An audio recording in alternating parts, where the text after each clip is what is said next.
De hoje você quer fazer a divisão do quadro, Rafael?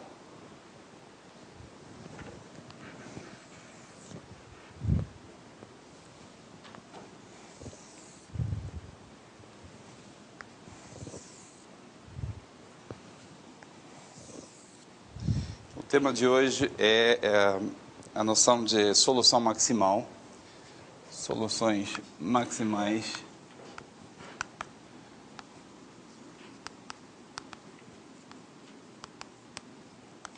de equações diferenciais. Então, eu vou começar por introduzir um pouquinho de notação. Nós vamos considerar uma equação diferencial x' igual a ftx, onde f é contínua, U um aberto de R1 mais D, e associada a essa equação, nós vamos considerar o espaço S, que é o espaço de todas as soluções,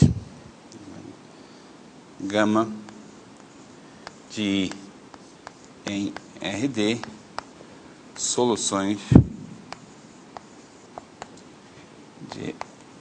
da equação.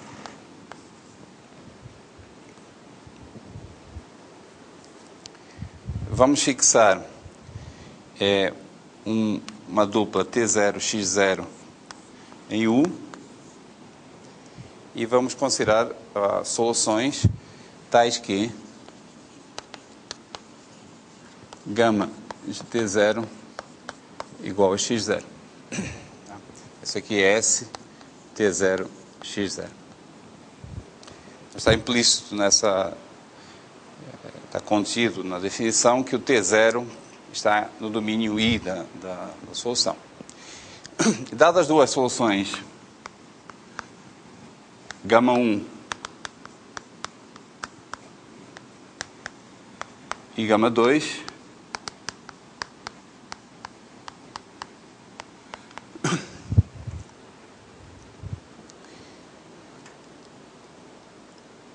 nós dizemos que gama 1 é menor que gama 2, digamos assim, por definição, se o domínio I1 está contido em I2 e a solução gama 1 coincide com a solução gama 2 para todo T no domínio menor. Então, essa é uma relação de ordem parcial. Parcial porque pode acontecer, dadas as duas soluções, pode acontecer que nem a gama 1 seja menor que a gama 2, nem a gama 2 seja menor que a gama 1. Por exemplo, se nenhum dos domínios estiver contido no outro, então nenhuma das duas desigualdades vale. Né? Isso é uma relação de ordem parcial.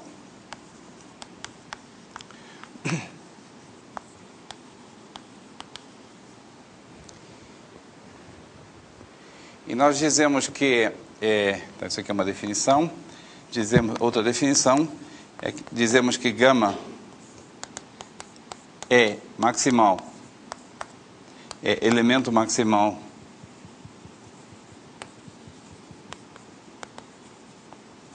do espaço S, se não existe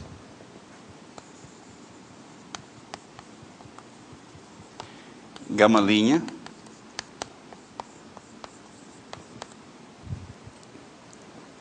nesse conjunto,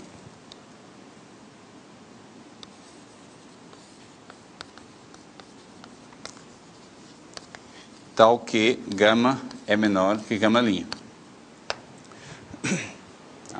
Então, o elemento é maximal se não existe nenhum maior do que ele. Ou seja, em termos do domínio, se esse gama é uma solução e o seu domínio não pode ser ampliado. Tá? Sim. E gama linha diferente de gama. Obrigado.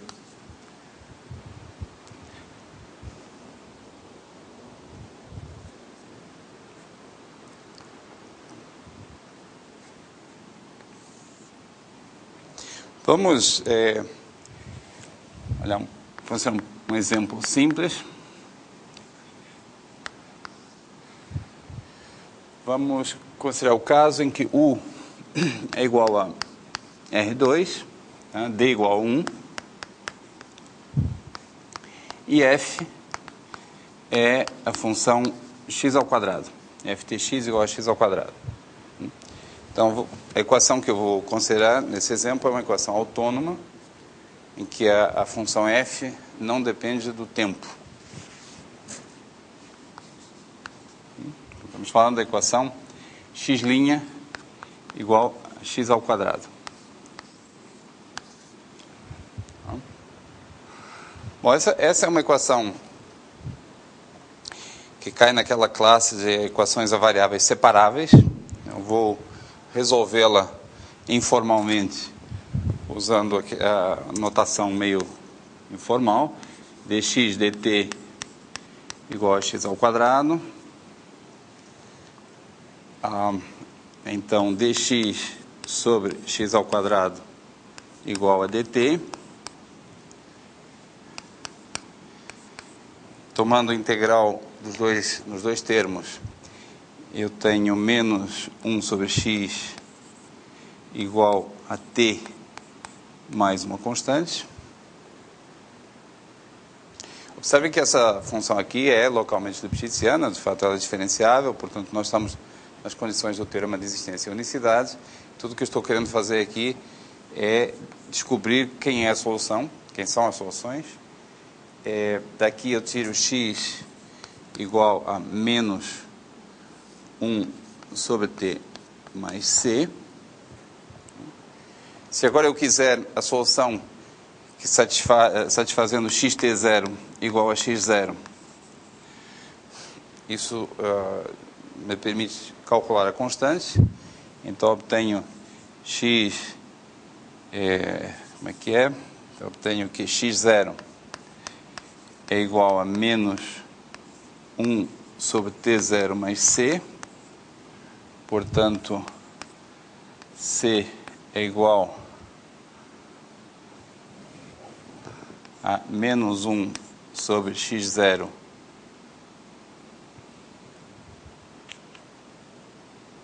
menos t0.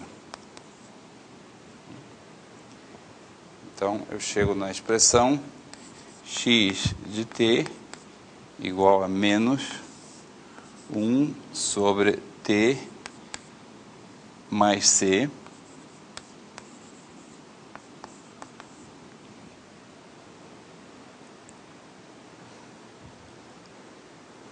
Portanto, x de t igual a x0 sobre t menos t0 x0 menos 1.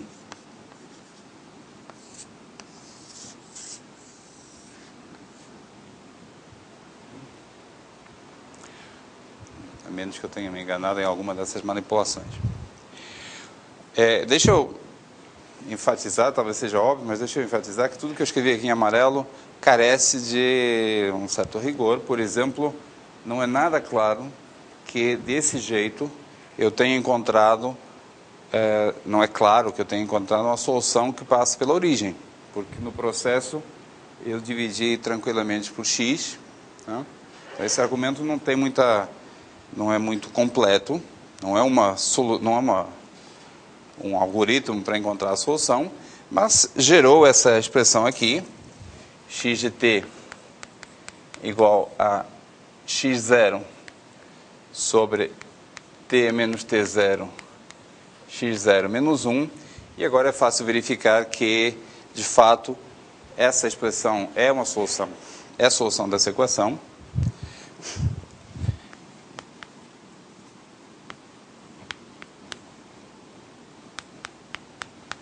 Essa equação aqui. E satisfaz a condição inicial.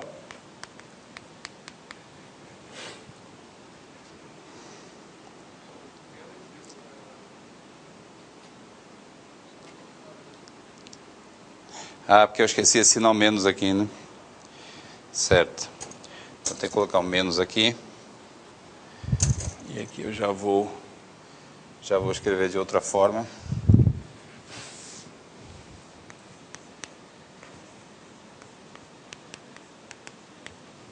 Bom, tinha esquecido esse sinal menos aqui. Tá? Então dessa forma, quer dizer, eu não posso afiançar muito sobre esse argumentinho informal aqui, mas é fato que a gente encontrou uma expressão que é só substituir aqui, satisfaz a equação diferencial e também satisfaz a condição inicial. Portanto, nós temos aí uma expressão geral. Como nós sabemos que a equação tem a propriedade de unicidade de soluções, isso significa que a gente encontrou as soluções. Tá? Agora, eu não discuti muito a questão do domínio dessa solução, que é a questão que nos interessa mais aqui. Olhando para essa expressão, evidentemente eu agora poderia arbitrar um domínio para ela, mas vale a pena fazer o gráfico para nós entendermos um pouco melhor como é que é o domínio maximal que a gente pode escolher. Dessa forma a gente vai encontrar as soluções maximais da equação. Qualquer restrição dessa expressão a um domínio em que ela faça sentido é a solução da equação. Mas agora eu quero escolher o domínio, quero averiguar qual é o domínio maior que eu posso adotar. Né? Bom, e vocês olhando para cá, veem que há um problema com essa expressão. Ela deixa de estar definida para um certo valor de t, a saber quando o denominador se anula. Tá? Então, eu tenho que olhar essa expressão e averiguar quando que 1 menos x0, t menos t0 é igual a 0, que é o mesmo que t menos t0 igual a 1 sobre x0, e, portanto, é a mesma coisa que t igual a t0 mais 1 sobre x0. Então, o que é que eu concluo daí? Que se eu quiser encontrar a solução maximal, vamos colocar aqui, vamos tentar agora, com essa informação, calcular as soluções maximais.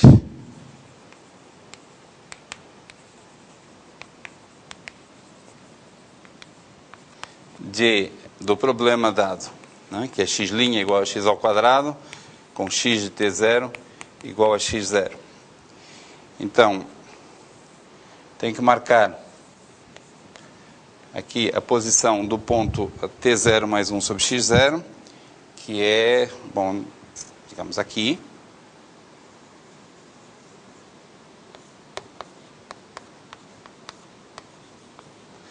Nesse ponto, essa expressão aqui não está definida.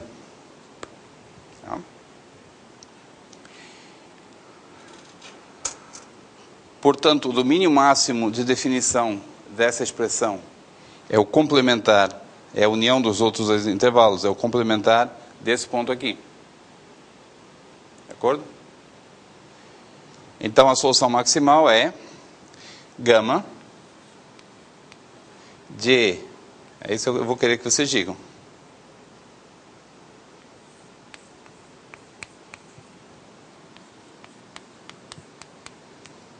Quem é a solução maximal?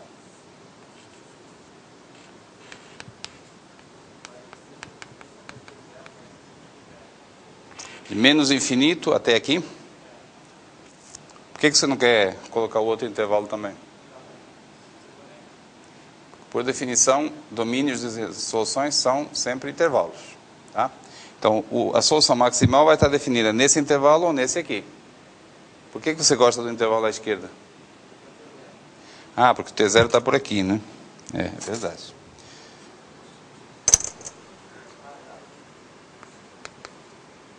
Como é que é? Depende do sinal do x0, né? Então, o que eu estou fazendo aqui é o caso em que o x0 é positivo. Nesse caso, o T0 está à esquerda desse ponto aqui, dessa singularidade, e, portanto, então, x0 positivo. Tá? E, portanto,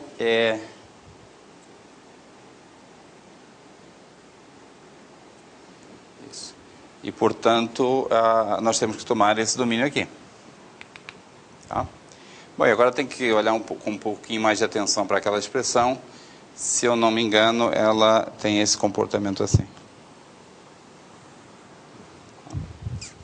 Então, nesse caso, a solução maximal está definida no intervalo menos infinito até t0 mais 1 sobre x0.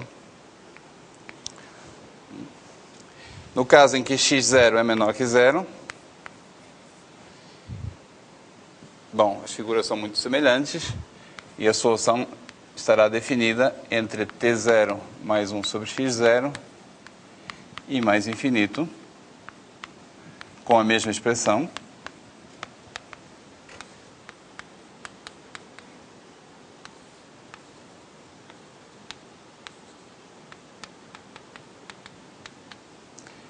E agora falta para terminarmos o caso x0 igual a 0.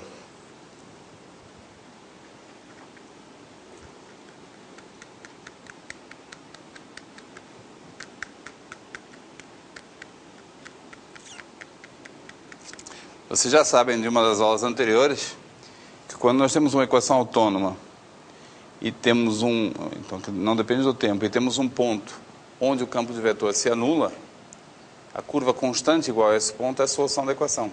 Né? Bom, e é o que a gente obtém aqui, substituindo x0 por 0. Então, nesse caso, gama está definida em todo o intervalo menos infinito mais infinito e é dada por gama de t constante igual a x0. E essas são as soluções maximais. Tá bom?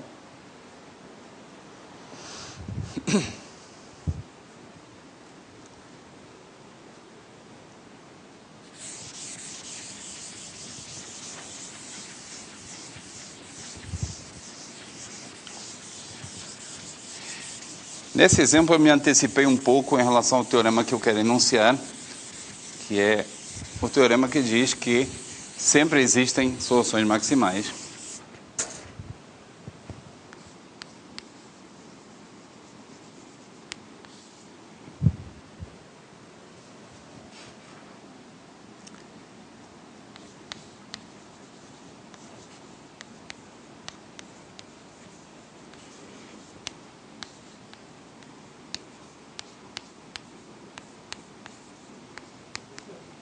Pois não?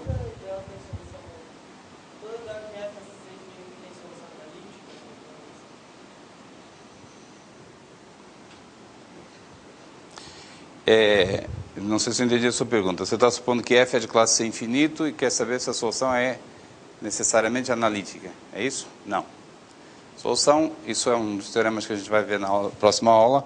As soluções são pelo menos tão boas quanto a função f, em termos de regularidade. Se f é contínua, são contínuas. Se f é de classe C3, soluções são de classe C3. Mas você não pode esperar que sejam melhores do que f em geral. Se f é analítica, as soluções são analíticas, que é o caso aqui, né? Esse caso aqui. Tá bom? Para toda a solução gama, existe alguma solução gama 0 maximal tal que gama é menor ou igual que gama 0. Então, toda a solução de uma equação diferencial pode ser estendida numa solução que ela, por sua vez, já não pode mais ser estendida. Ela é maximal, tem o maior domínio possível. Então, esse teorema vale nas generalidades que eu coloquei aqui para transformações para campos de vetores contínuos. Agora, eu não vou apresentar a prova dele aqui no curso, porque a prova não é de interesse particular para nós. A prova é um argumento de lógica, usando o lema de Zorn. O lema de Zorn diz que, num espaço ordenado, satisfazendo certas propriedades, todo elemento é menor ou igual que um elemento maximal. Não diz exatamente isso, mas permite provar isso. Então, é uma aplicação mais ou menos burocrática do lema de Zorn, dá esse teorema aqui. E a desvantagem dessa prova é que, como todas as provas que envolvem o lema de Zorn, ela não é construtiva. Ela não nos exibe o elemento maximal. Então, eu não vou apresentar a prova aqui, só vou mencionar o teorema. O que eu vou fazer, sim, é explicar como é que a gente obtém esse elemento maximal no caso em que a F é localmente lipschitziana. Então, de fato, eu vou tratar uma situação um pouco mais geral, e aí fica muito fácil provar o teorema, que é a seguinte situação. Dizemos que a equação x' igual a ftx tem a propriedade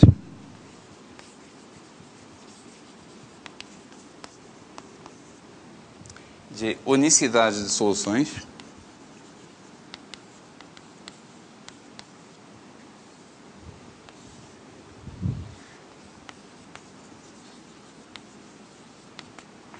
se dadas soluções gama 1, gama 2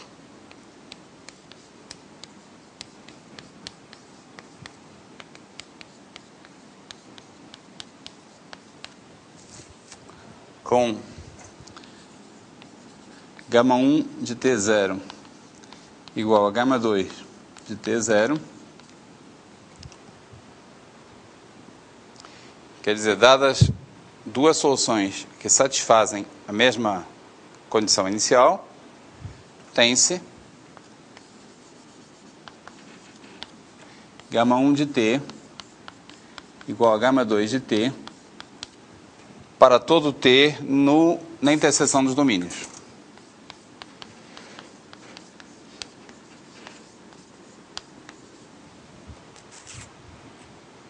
Certo? O que eu estou escrevendo aqui é exatamente o conteúdo do item B do teorema de existência e unicidade. Ou seja, pelo teorema de existência e unicidade,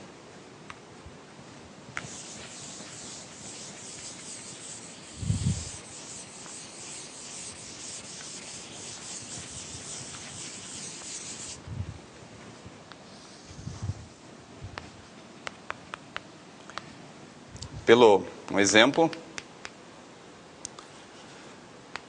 CF é localmente lipschitziana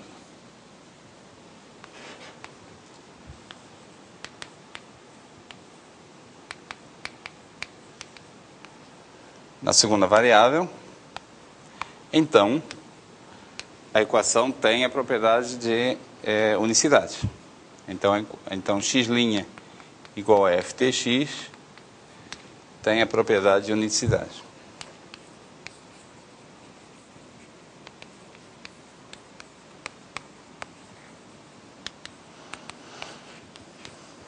Certo?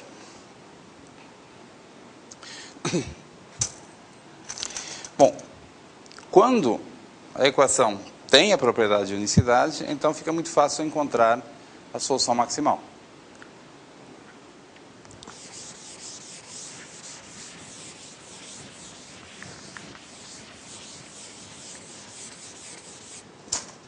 Então, nesse caso, quer dizer, quando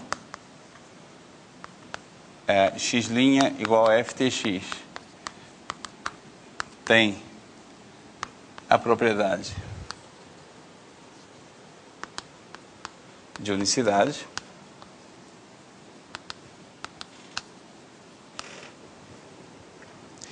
Nós podemos encontrar o elemento maximal daquele espaço S T0 X0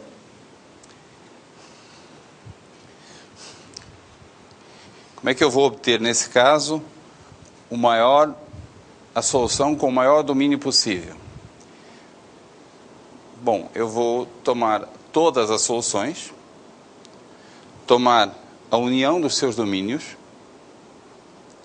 e vou definir a minha solução maximal como sendo qualquer delas no respectivo domínio.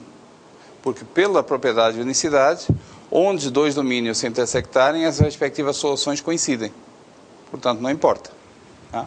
Então, a solução maximal, o elemento maximal é, vamos chamá-lo gama, definido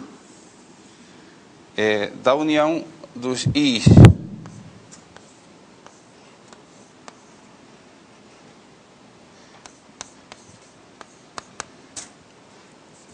onde I denota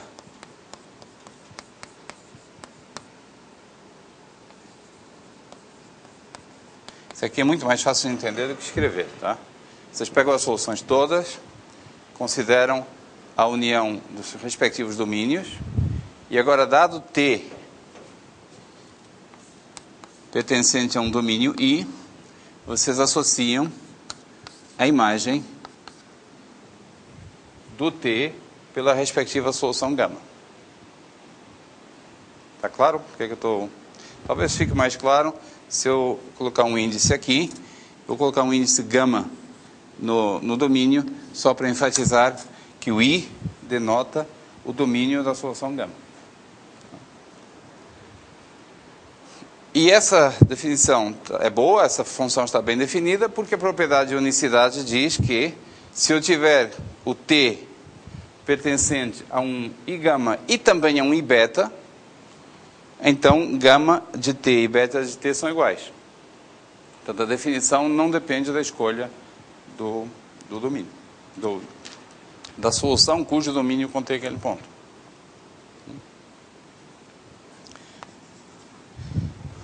Bom, eu não preciso provar que esse é o elemento maximal, pois não?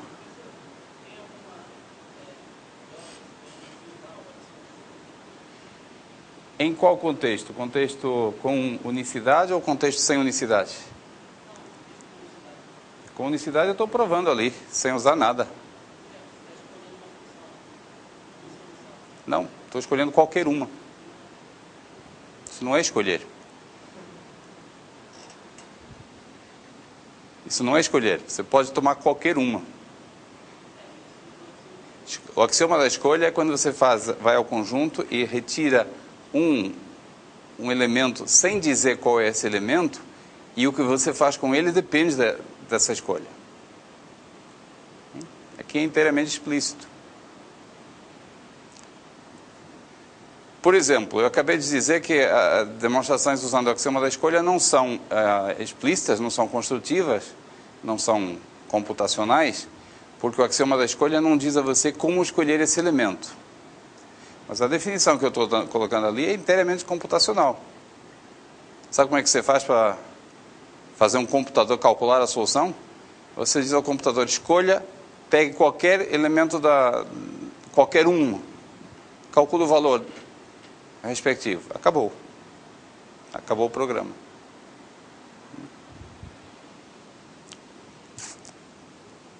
Isso aqui não envolve o axioma da escolha.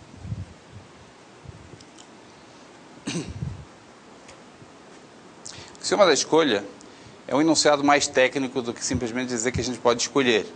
É um enunciado que diz que, dada qualquer família de conjuntos, existe um outro conjunto que contém exatamente um elemento de cada um dos conjuntos na família. Tá? Eu não estou invocando esse fato aqui. Ok, então, vocês têm no caso, com unicidade, tem uma apresentação explícita do elemento maximal, e de fato, quando eu escrevo o elemento maximal, tem uma certa contradição em termos, porque a palavra maximal é diferente da palavra máximo, porque os maximais não são necessariamente únicos. Quando você tem uma relação de ordem, nada disso aqui tem unicidade. Tá? Isso aqui, por exemplo, esse maximal não é necessariamente único. Mas nesse caso, é até mais do que maximal, é elemento máximo. Porque é evidente que essa solução é maior ou igual que qualquer outra solução. Todas são menores do que essa.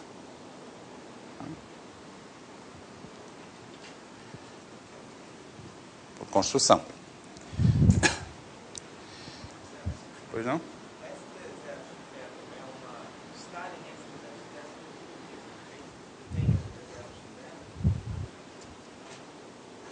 Tá? Significa em particular que o I contém o x0. Tá? Está implícito aí, mas... sim.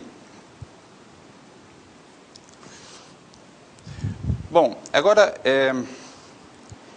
isso aqui é um pouco abstrato, é só para termos uma linguagem adequada. E também para darmos um pouco mais de sentido a... então, quando eu coloco aqui o elemento máximo, eu estou querendo dizer que ele é único. Ou seja, nesse caso aqui, a solução maximal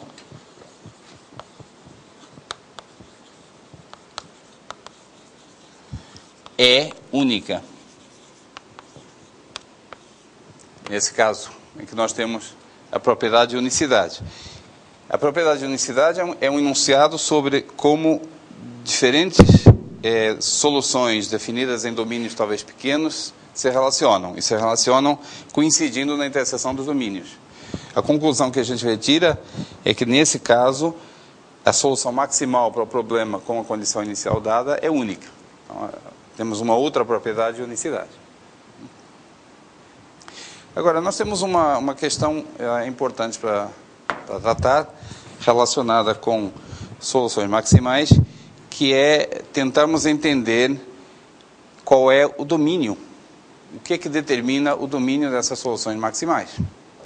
E há uma primeira observação muito simples, que eu vou fazer através de um exemplo, que é a seguinte.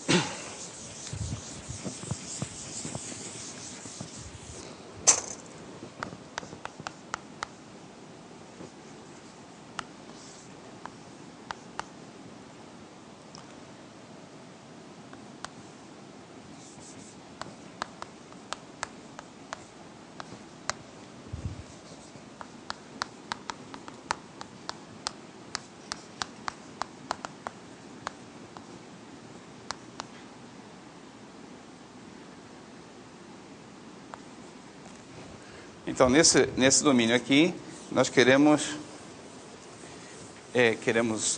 entender quais são as soluções maximais da equação x' igual a x. De acordo? Bom, a equação é tão simples, inclusive eu acho que a gente até já resolveu essa equação numa aula anterior. As funções cuja derivada, as curvas cuja derivada coincidem coincide com ela mesma, são x de t, então, x de t igual a constante vezes e elevado a t. A constante pode ser relacionada com x0 e com t0. Não?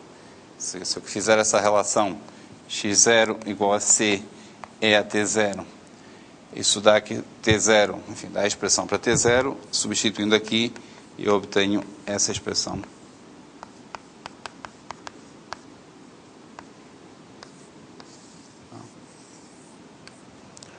De acordo? E agora, a pergunta para vocês, qual é o domínio da solução maximal? Se a expressão está numa situação parecida com a outra lá, qual é o domínio da solução maximal?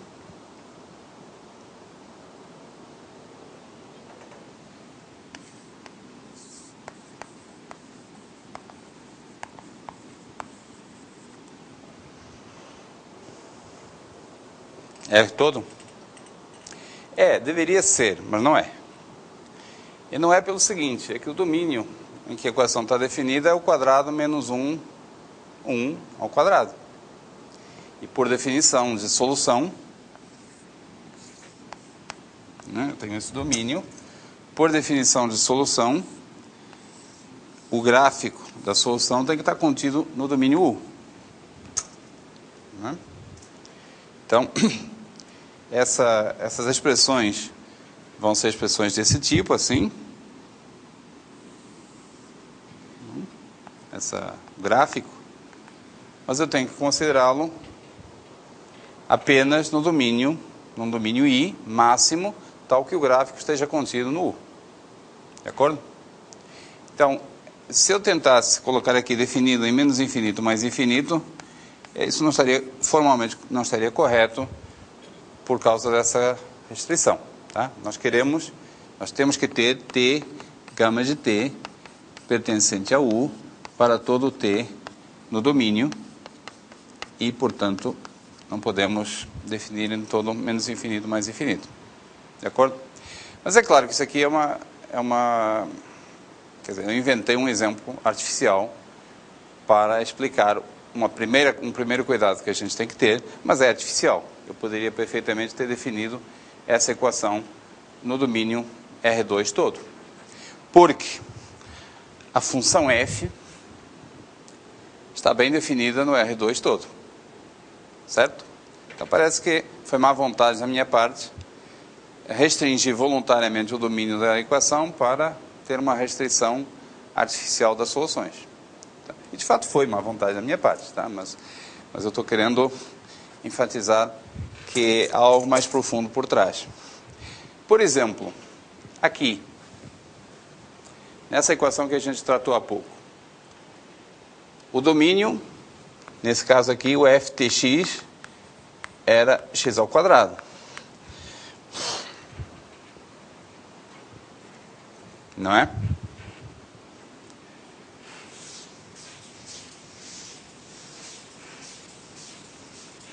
Que pode ser, e eu defini, em todo o R2.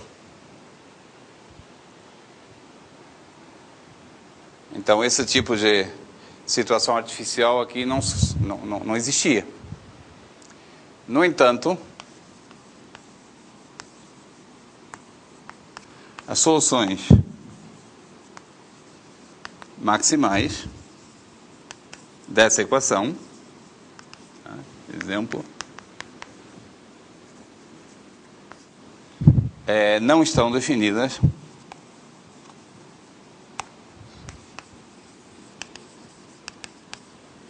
para todo menos infinito mais infinito. Como nós vimos há pouco, que a gente calculou essas soluções maximais. Tá? Então, existe isso que eu ilustrei nesse exemplo artificial, mas existe algo mais profundo, que não é só uma questão do domínio, impor restrições ao domínio da equação, impor restrições ao domínio da solução. Tem algo mais, e esse algo mais a gente vai entender com o próximo teorema. Então, o que o próximo teorema diz, um pouco mais sofisticado do que essa situação, é que, de fato, sempre acontece algo como isso. Independente do domínio ser o espaço euclidiano todo ou não, quando eu considero, em qualquer caso, quando eu considero uma solução maximal e ela não está definida para todo o tempo, então é porque ela escapa do domínio. Tá? Escapar do domínio, no caso de um quadrado, é muito claro o que significa. Escapar do domínio quando o espaço é todo o espaço euclidiano, significa o quê? Significa que a solução vai para infinito, quando nós nos aproximamos do extremo superior do intervalo de definição. Tá? Então, no fundo, todas as Os casos em que uma solução maximal não está definida para todos os valores do tempo é porque ela foge do domínio da equação. Vamos formular isso de maneira precisa.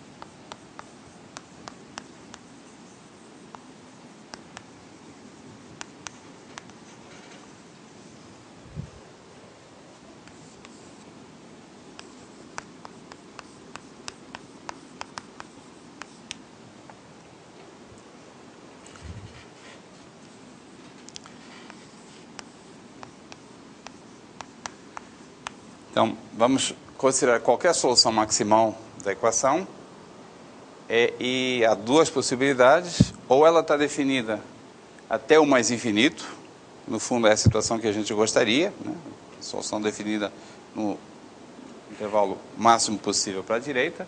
Ou, caso contrário, se o b for menor que mais infinito, então gama de t converge para o bordo de U quando T converge para B. E o que significa convergir para o bordo de U? Significa que para todo compacto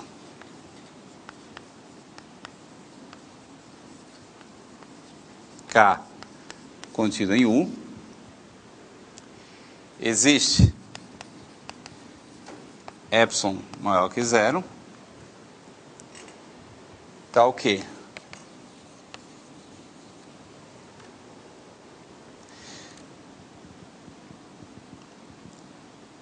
para todo o t entre b menos epsilon e b,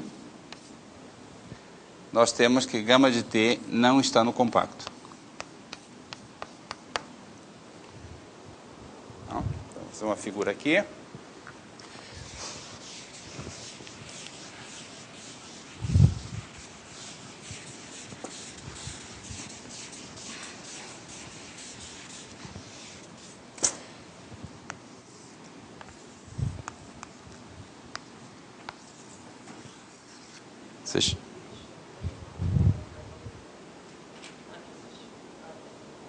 Para todo compacto existe um momento a partir do qual a solução sai do compacto e não volta mais. Tá? Você tem esse compacto aqui, digamos.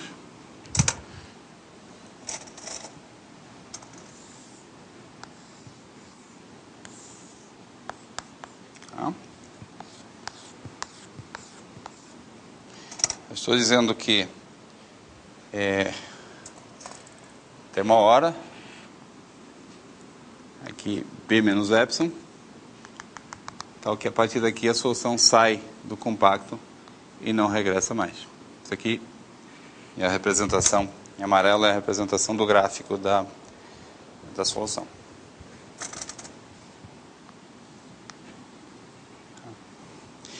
Isso mesmo que o domínio U seja, quer dizer, totalmente geral. Inclusive é o caso em que o domínio U é o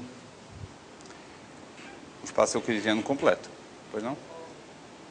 Seria o gráfico da função. Obrigado. Você tem toda a razão. É T gama de T. O gráfico sai do compacto. Por exemplo, aqui, nesse exemplo, vocês lembram que as soluções maximais eram, num dos casos que a gente olhou, eram assim. Tinha aqui T0 mais 1 sobre x0, T0 por aqui,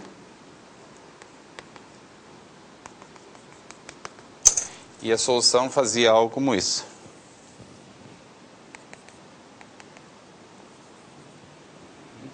Quer dizer, o que impede a solução de se prolongar para além desse ponto aqui é o fato de que o gráfico está escapando de qualquer compacto. Está indo para o infinito. Está indo para o bordo de R2. Bordo de R2 significa... Ir para o bordo de R2 significa sair de qualquer compacto do R2. Certo? Esse teorema é o instrumento mais forte que a gente tem para entender os domínios de soluções maximais.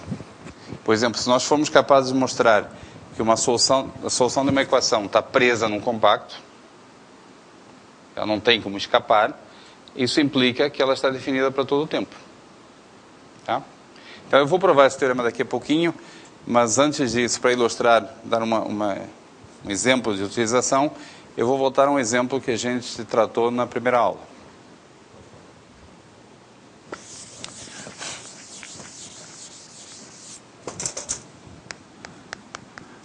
Na primeira aula a gente resolveu parcialmente, eu usei essa equação aqui como exemplo de uma equação em que a gente pode fazer solução analítica das equações, encontrar a fórmula, mas pode também fazer teoria qualitativa. Deixa eu só relembrar o que a gente aprendeu sobre essa equação. Tá, isso aqui é uma equação em dimensão 1. E o que a gente aprendeu foi o seguinte, que há que analisar os zeros desse campo de vetores aqui. Os dois zeros têm associados a eles soluções da equação. Os zeros são a origem e o 1. E essas... As curvas constantes iguais a 0 e a 1 são soluções da equação. E para um ponto, uma dupla T0, x0 aqui no meio, quer dizer com x0 entre 0 e 1, nós aprendemos o seguinte, aprendemos que as soluções são monótonas, decrescentes. Tá?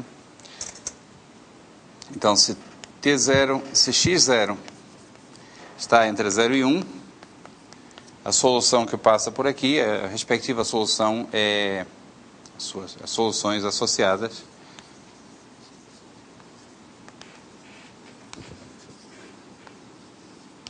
são monótonas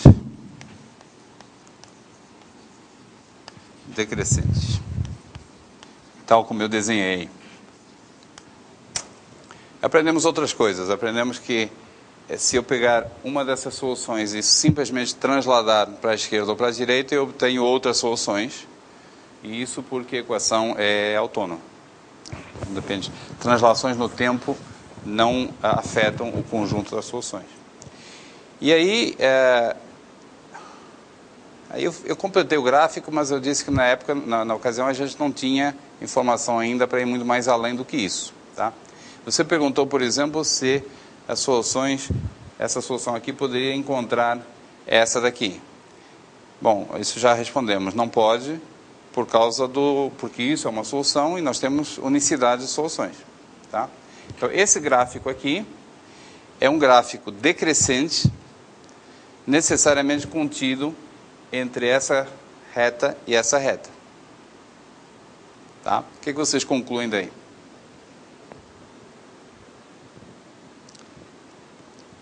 Bom, concluem que aquela solução, o gráfico dela está contido num compacto. Né? Portanto, ela tem que estar definida para todo o tempo.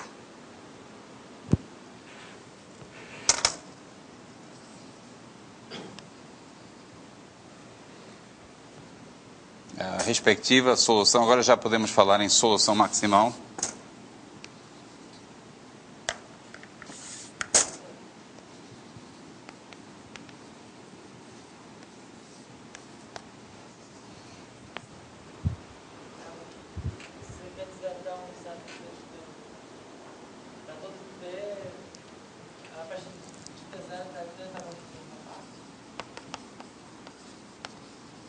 Olha só, o que eu digo é o que eu escrevo.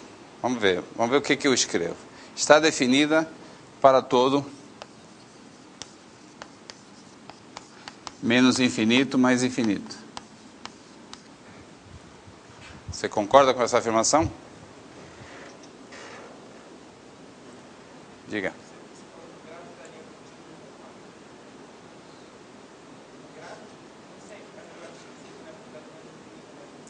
Peraí.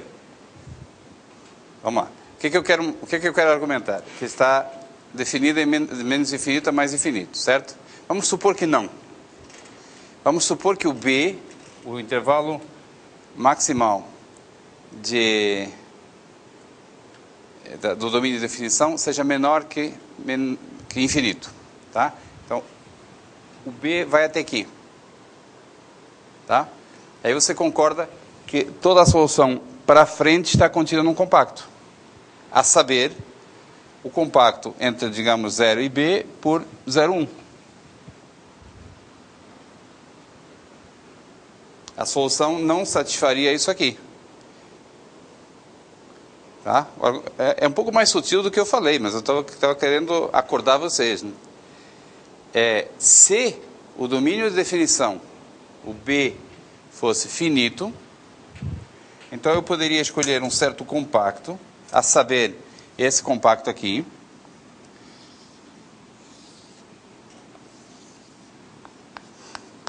Tá? Esse aqui seria o B. E a solução não sairia desse compacto. Contradição. Logo, o B tem que ser infinito.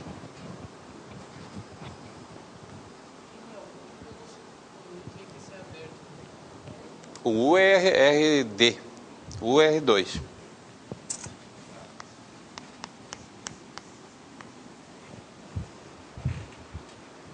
Não? Esse enunciado aqui deixa... É importante entender esse exemplo. Se você não entender esse exemplo, não vão entender o teorema e não vão saber usá-lo. Tá? Esse exemplo ou outro equivalente a ele. Eu quero afirmar aquilo que está lá embaixo. A solução está definida para todo o tempo, digamos, para todo o tempo positivo. Como é que eu argumento para provar isso? Suponhamos que não. Suponhamos que uma solução maximal tem como domínio de definição um intervalo que termina num certo B, onde B é finito. Então eu escolho o seguinte compacto. K igual a, por exemplo, T0B vezes 0,1. É um compacto dentro do U. E, no entanto, não vale essa propriedade aqui. Porque a solução, sabemos que está presa entre 0 e 1, também está presa entre T0 e B, portanto está presa dentro do compacto. Certo? Então o B é igual a mais infinito. Eu não disse, mas esse teorema tem uma segunda parte totalmente dual, onde em vez de olhar para o intervalo, o extremo superior, a gente olha para o extremo inferior. Se o A for menor que menos infinito, então, andando para trás no tempo, o gráfico sai de todo o compacto.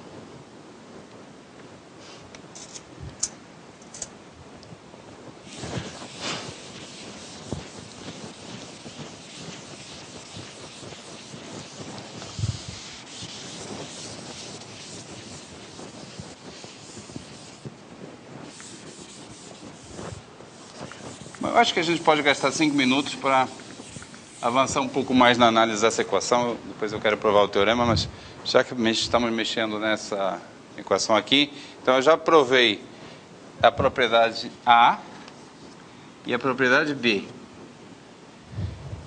Quero discutir o seguinte.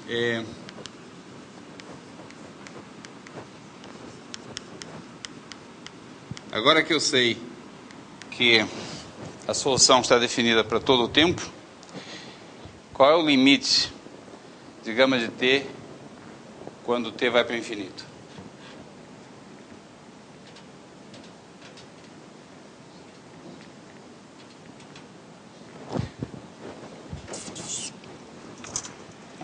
Esse gráfico é monótono. E eu estou perguntando qual é o limite. Tá, 0 é o candidato natural, né? podemos usar dois argumentos, um muito convincente e rápido, que é que outra coisa poderia ser. Mas vamos tentar dar um outro alternativo, caso esse aqui não seja muito convincente. Vamos chamar esse limite de y0.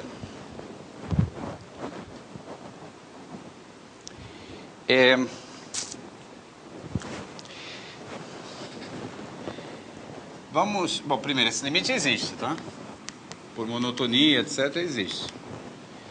Vamos tentar mostrar que y0 é igual a 0. E para isso, vamos começar por calcular o limite, quando t vai para mais infinito, de y' de gama' de t.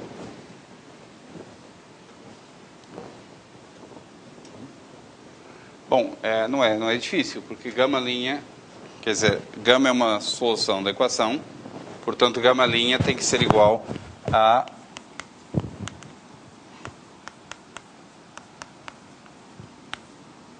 f t gama de t, ou seja,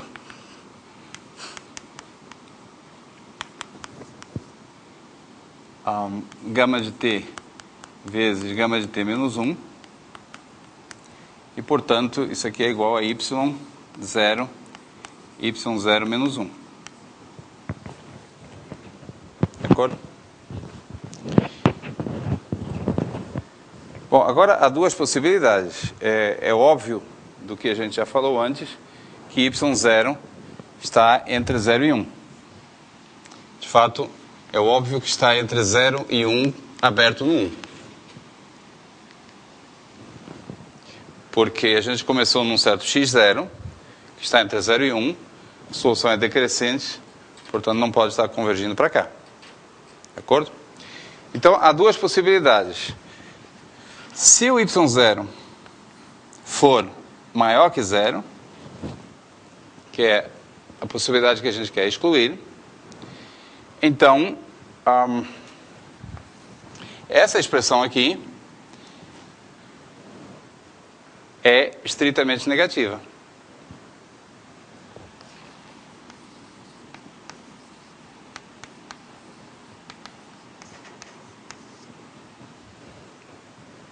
De acordo? Mas então, nesse caso, o limite da derivada de gama, o limite da derivada, quer dizer, da inclinação do gráfico, seria um número negativo. Tá? Então, limite de gama' de t, quando t vai para o infinito, seria um número negativo. E isso implica, se vocês têm um gráfico definido para todo o tempo, que a derivada está se aproximando de um número negativo, quer dizer, está ficando assintótica a uma reta com declive negativo, isso implica que o limite do gama de t é menos infinito. Coisa que nós sabemos que não é.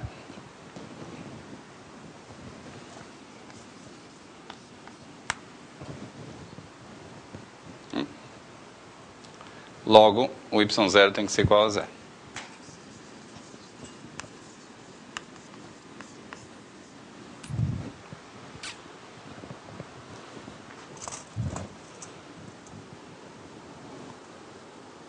E eis como nós podemos... bom, há uma análise dual iterando para trás, com o tempo andando para trás. Dessa forma, nós obtemos uma figura bastante completa de como é que são as soluções dessa equação. São curvas num nível qualitativo. Os gráficos são funções decrescentes, que convergem para 0 no mais infinito, convergem para 1 no menos infinito. Pelo menos as soluções cuja condição inicial está entre 0 e 1.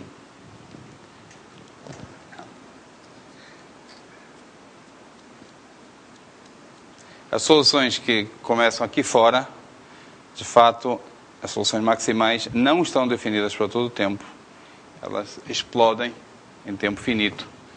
Essa equação não é tão diferente daquela lá da x² quando o x é muito grande. Tá? O comportamento aqui com x² faz que essas soluções cá fora também vão para infinito em tempo finito.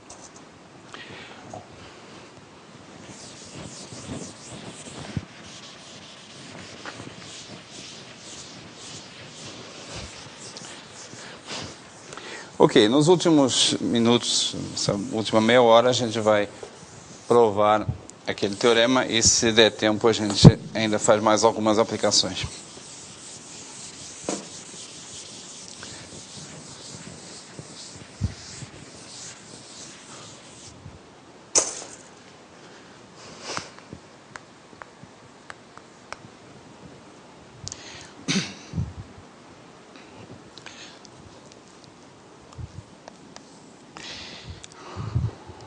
A prova usa coisas que a gente já usou antes, então é um bom, não vai ter muita novidade, é um bom teste para consolidar coisas que a gente já aprendeu.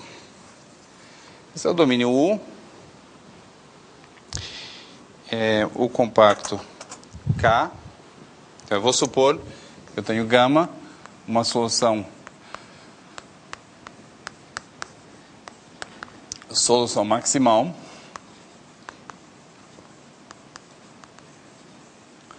com B menor que mais infinito.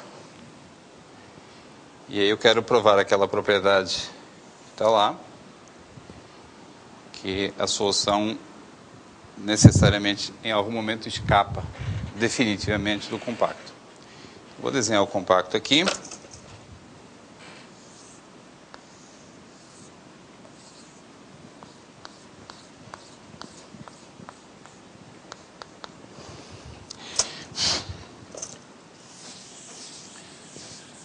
Então, dado esse compacto qualquer, dado K compacto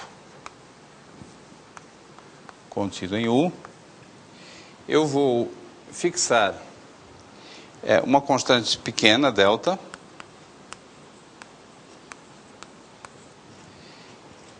com a propriedade de que a distância do compacto ao complementado U é maior que delta.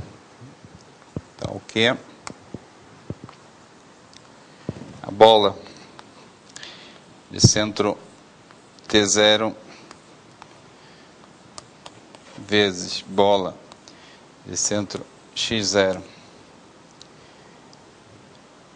está contida em U para todo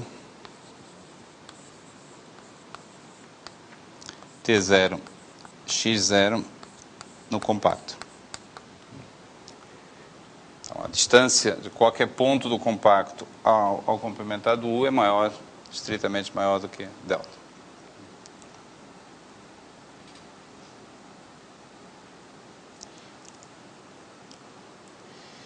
Então, nós sabemos que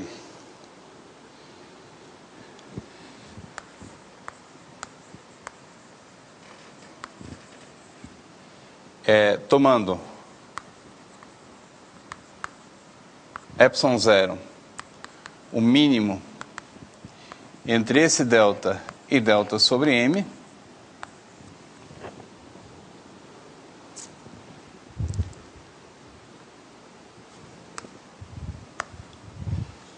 para todo T0, X0 no compacto, existe uma solução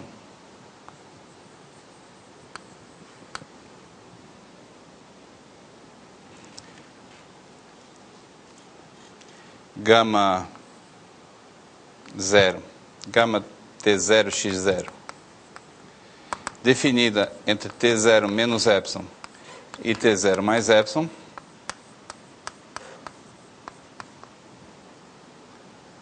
é da equação de x' igual a ftx e gama T0 x0 calculada em T0 igual a x0. Esse é o enunciado, é a conclusão do teorema de existência e unicidade. eu não disse. Estou supondo aqui que F é localmente lipschitziana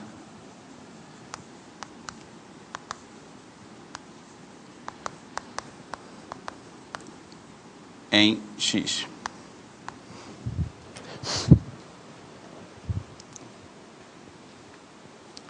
E esse M que aparece aí é a mesma notação que a gente usou antes, é o supremo da função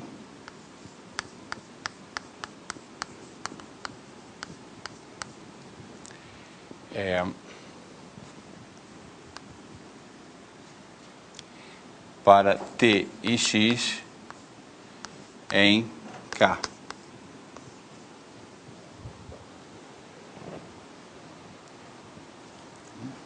Não sei se isso está certo. Vamos pensar aqui. O que era o M na prova do teorema? Era o supremo da função na caixa em torno do ponto T0, X0.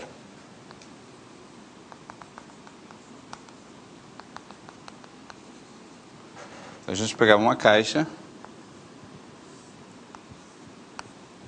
tá, tamanho delta, e o M era o supremo aqui.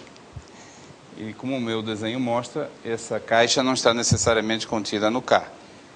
Bom, vamos dar um jeito nisso. Vamos colocar aqui a bola de centro delta em torno do K, bola fechada, que ainda é um compacto. Não, mas aí tem um probleminha. Como é que eu sei que essa bola está contida em U? Bom, eu coloco uma margem de segurança aqui, coloco um 2 delta aqui, e agora está garantido. Questão de tomar o delta um pouco menor. Então, eu tenho um epsilon, e eu estou um epsilon 0, que eu estou tomando todo o cuidado de mostrar que é o mesmo para todos os pontos do compacto, para todo o T0 e X0, né? Só depende do compacto mesmo, tal que eu posso definir soluções do problema em intervalos de tamanho epsilon.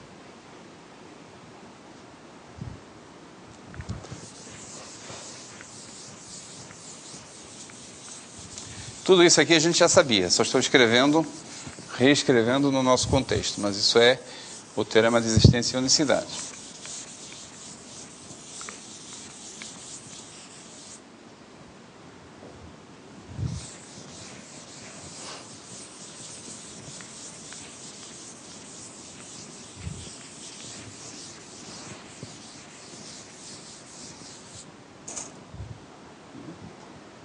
Então, eu quero mostrar que quero chegar numa contradição. Vou supor que a solução não escapa do compacto, o gráfico não escapa do compacto, e aí chegar numa contradição. Então, suponhamos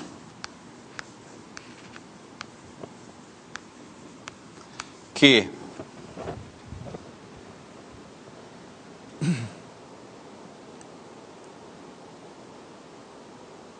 existe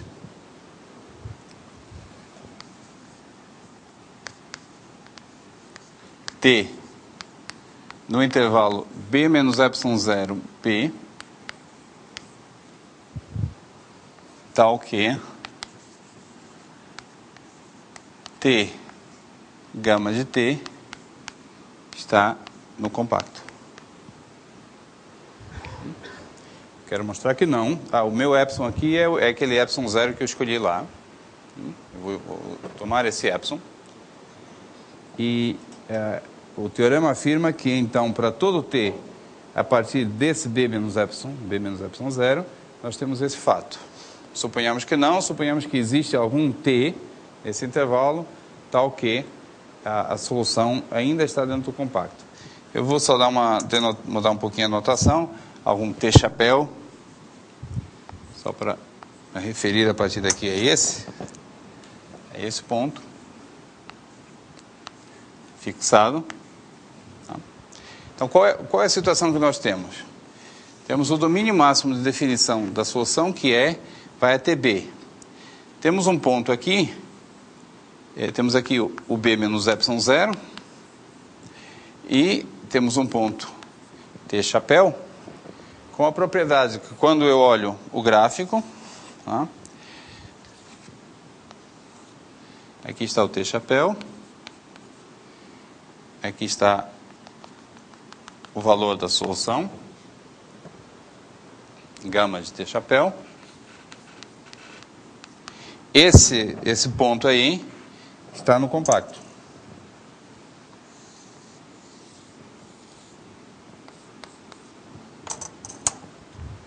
De acordo? Quero mostrar que isso leva numa contradição. Bom, por que leva?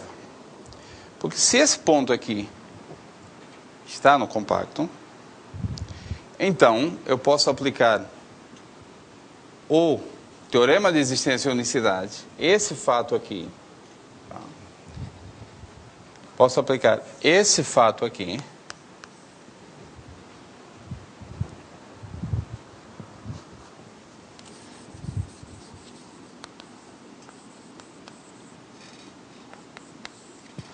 com T0 igual a T-chapéu e X0 igual a gama de T-chapéu. E posso encontrar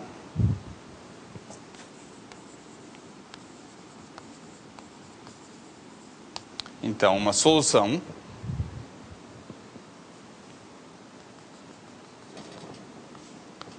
definida no intervalo T-chapéu menos epsilon 0, T-chapéu mais epsilon 0, uma nova solução, vamos chamá-la gama-chapéu.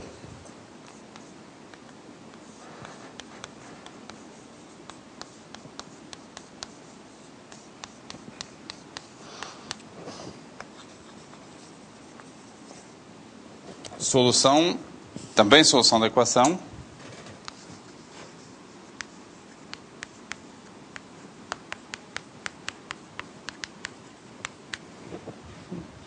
com essa condição inicial.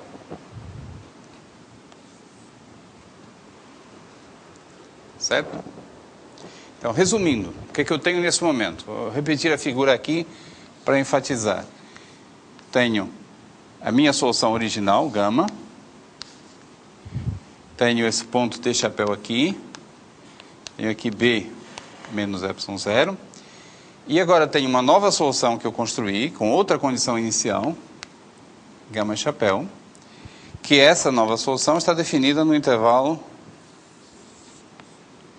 T-chapéu menos epsilon 0, T-chapéu mais epsilon 0. E todas as duas passam aqui, o gráfico delas passa pelo ponto T-chapéu, gama de T-chapéu.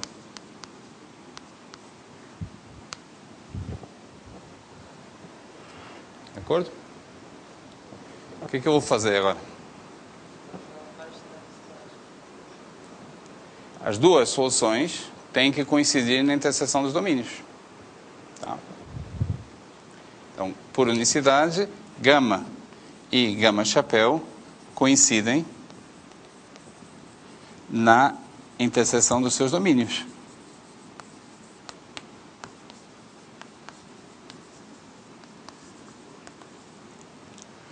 E, portanto, eu posso colar as duas.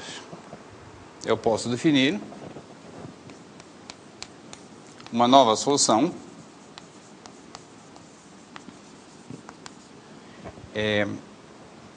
vou chamar de gama na união dos domínios, tá? Em AB união T-chapéu menos epsilon 0, T-chapéu mais epsilon 0, definir por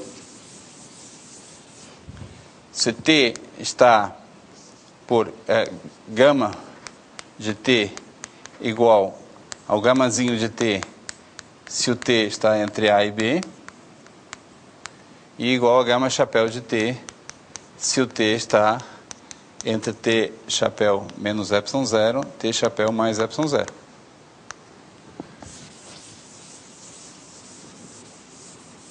E essa definição está bem definida. Essa expressão está bem definida, justamente porque onde os domínios se intersectam, as duas expressões coincidem. Tá? Mas isso significa que eu encontrei uma nova solução para a equação diferencial, cujo domínio é estritamente maior que o domínio da minha solução maximal. Tá? Então,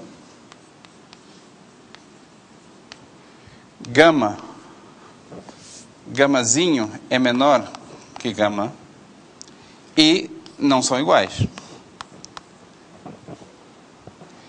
Esse domínio é estritamente maior que o domínio original, porque ao tomar a união, esse ponto T chapéu mais epsilon 0, é maior do que B. Tentei enfatizar isso na figura. O T chapéu está encostado no B. Esse epsilon 0 aqui é um epsilon 0 fixado, não depende da condição inicial. Então, encostando o T chapéu bastante no B, por exemplo, se ele estiver à direita de B menos epsilon 0, aí esse extremo aqui vai lá para a direita do B. E, portanto, eu obtenho uma solução cujo domínio é estritamente maior que o original. Isso aqui contradiz a hipótese de que gama é maximal.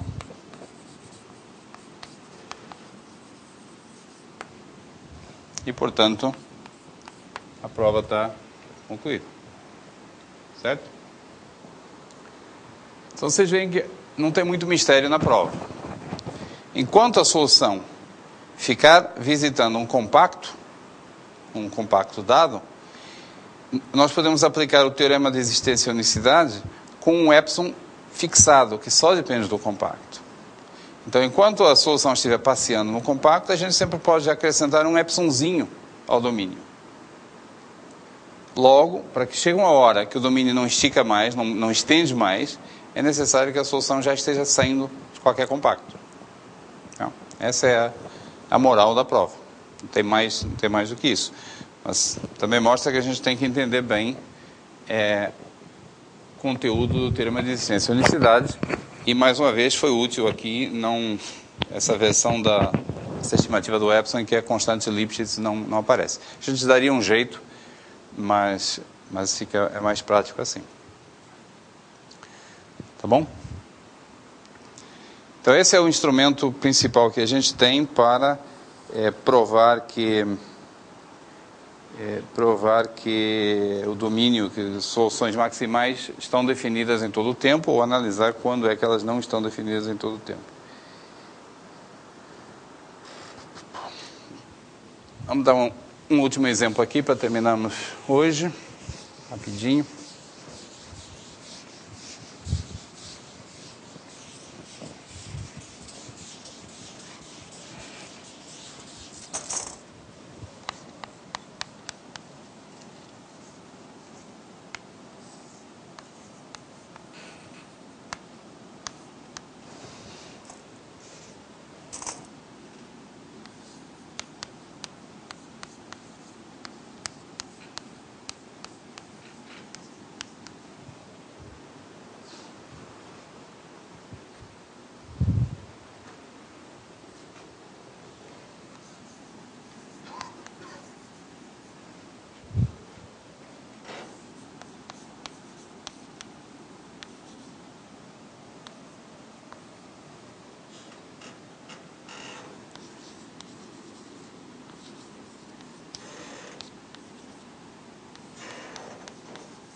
Então, vamos considerar uma função contínua.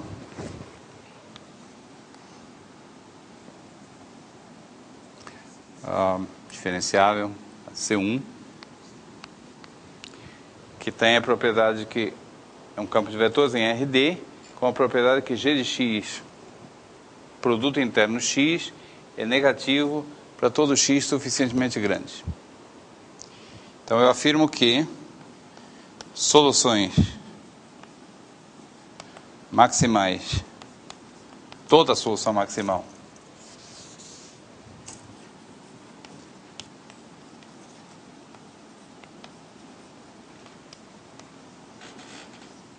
de x' igual a g de x está definida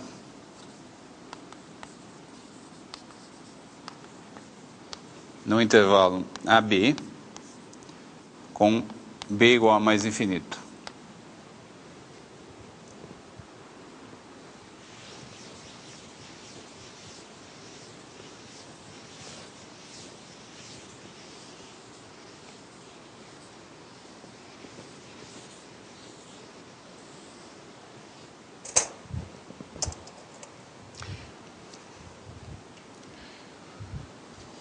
Mais um exemplo em que a gente precisa fazer uma análise qualitativa, até porque nós não temos a expressão explícita da G, né?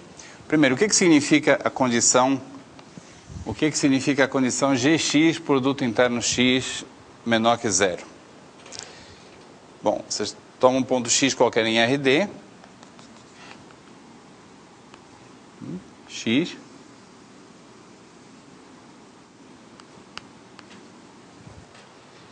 e dizer que o produto interno é menor que zero significa que significa basicamente que Gx aponta em sentido contrário ao x. Tá? Significa, mais precisamente, aqui está o hiperplano ortogonal, o hiperplano dos vetores cujo produto interno com x seria zero, seria igual a zero, e dizer que o produto é negativo significa que o Gx aponta assim.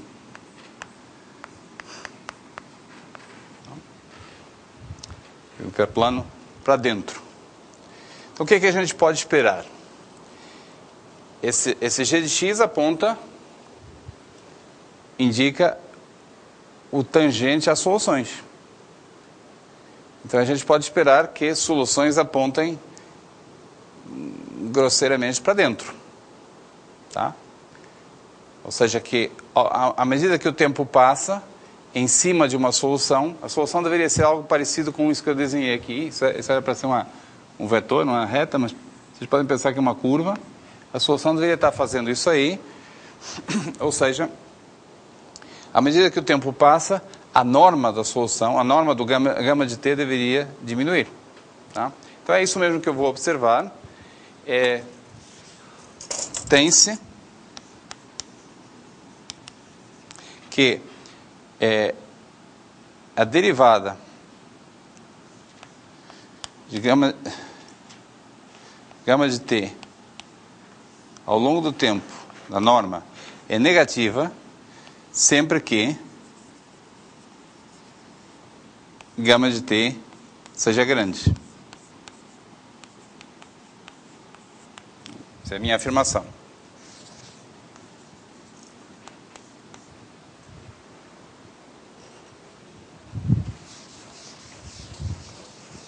Vamos ver por quê.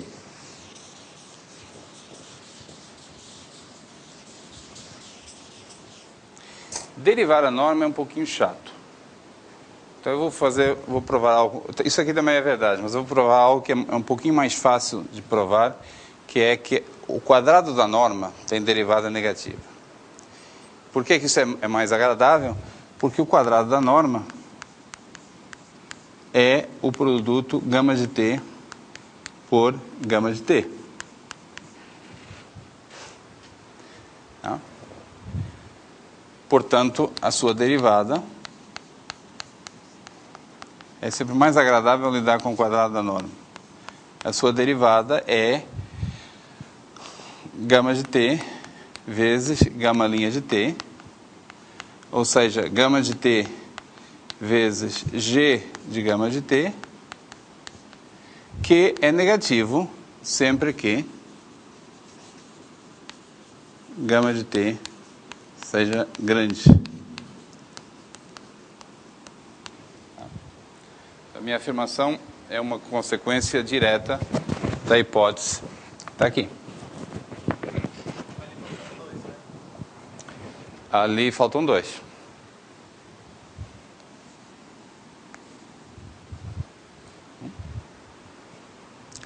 Então, o que isso significa é que, se eu considerar qualquer bola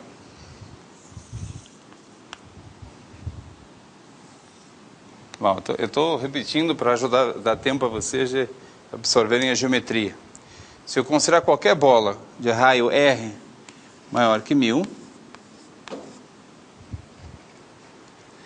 as soluções que passam por essa bola estão entrando na bola.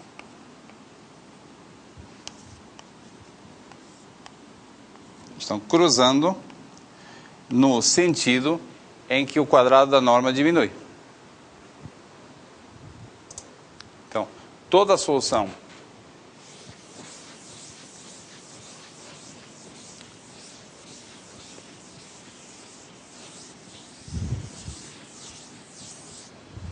portanto, se gama de A, B em R é solução cruzando uma bola, uma circunferência de centro 0 e raio R, uma esfera, circunferência de uma esfera de centro 0 e raio R, com R maior que 1000, esse cruzamento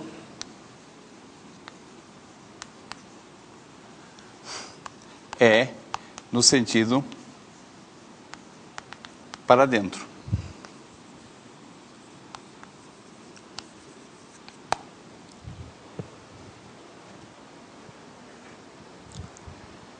Bom, para dentro significa que nunca vai ser para fora.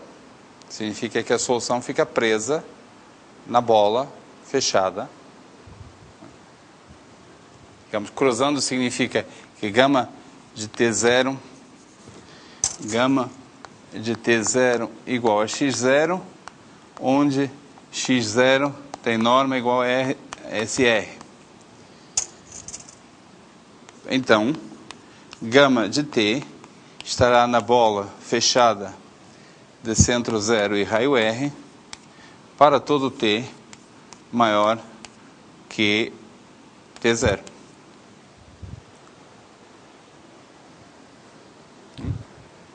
E, portanto, está presa nesse compacto.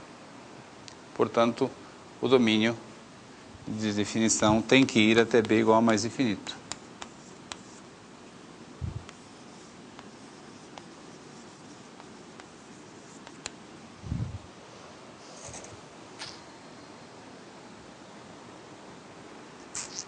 Então, eu mostrei que todas as soluções estão presas em algum compacto.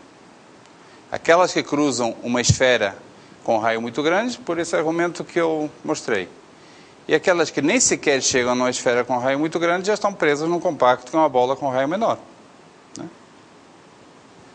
Todas as soluções têm essa propriedade que a parte positiva delas a parte futura delas está presa em algum compacto, logo estão todas definidas até o tempo mais infinito.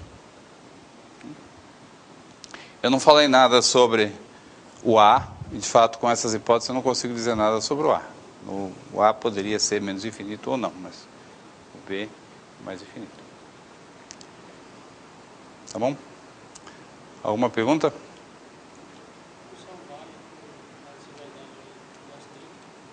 Com menor ou igual?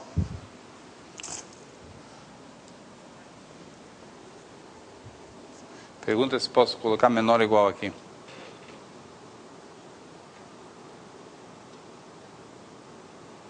Posso, né? Posso. Eu estaria dizendo que a norma é, a derivada do quadrado da norma é menor ou igual que zero. E isso ainda impede, se eu tiver uma solução que está lá, passando por uma esfera com raio muito grande, ela tem que ou ficar dentro da esfera ou entrar na bola. Para sair não pode, porque para sair... Isso aqui está dizendo que a norma é não decrescente. Então pode sim. Pode colocar menor ou igual aqui e continua tudo valendo.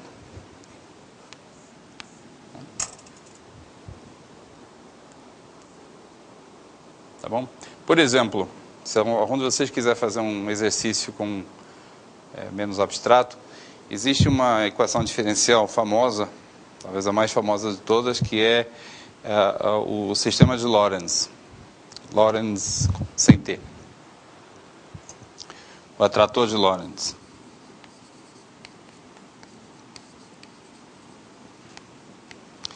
Eu não sei se eu consigo lembrar aqui a equação, mas não importa. Vocês encontram em qualquer Google, aí vocês encontram a equação do atrator de Lorentz. É uma equação de primeira ordem em dimensão 3. E é possível mostrar que ela satisfaz essa propriedade aqui, com x maior que 10, talvez, algo assim. Tá? Conclusão, a primeira conclusão, então, é que nenhuma solução consegue escapar da bola de raio 10. Tá? Qualquer solução que encoste, que toque numa esfera com raio maior que 10, está indo para dentro. Tá? E, portanto, segue daqui que as soluções do fluxo de Lorentz estão definidas, do atrator de Lorentz, estão definidas para todo o tempo positivo. E a razão que a gente fala em atrator nesse caso é que essas trajetórias que estão indo para dentro têm que ir para algum lugar, têm que acumular em algum lugar, porque estão presas num compacto, tem que ter pontos de acumulação, e justamente o atrator de Lorentz é o conjunto dos pontos de acumulação. O atrator estranho de Lorentz é o conjunto dos pontos de acumulação.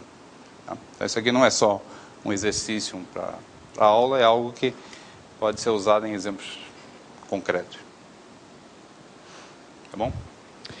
Ok, então lembrando, essa semana a gente tem 3 aulas, a próxima é na quinta-feira e depois temos a reposição na sexta-feira da aula da semana passada.